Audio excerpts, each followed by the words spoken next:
ఈరోజు మనము Pope Francis గారికి నిత్య విశ్రాంతినివ్వమని మనము దేవుడి సన్నిధిలో నిత్య విశ్రాంతినివ్వమని పోప్ ఫ్రాన్సిస్ గారి గురించి మనం ప్రార్థన చేసుకుందాం.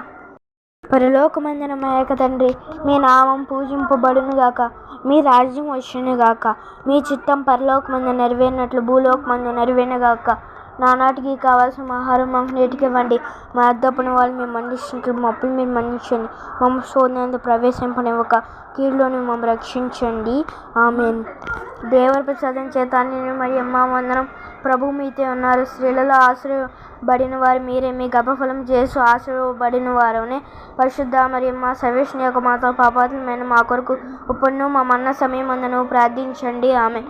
దేవుని ప్రసాదం చేత నేను మరియమ్మ వందనం. ప్రభు మీతో ఉన్నారు, స్త్రీలలో ఆశ్రయబడిన వారు మీరే, మీ గర్భఫలం యేసు ఆశ్రయబడిన వారవునే. పరిశుద్ధ మరియమ్మ సర్వేశ్వరుని యొక్క మాత, పాపాత్ములమైన మా కొరకు ఇప్పుడును మా మరణ సమయమందును ప్రార్థించండి. ఆమేన్.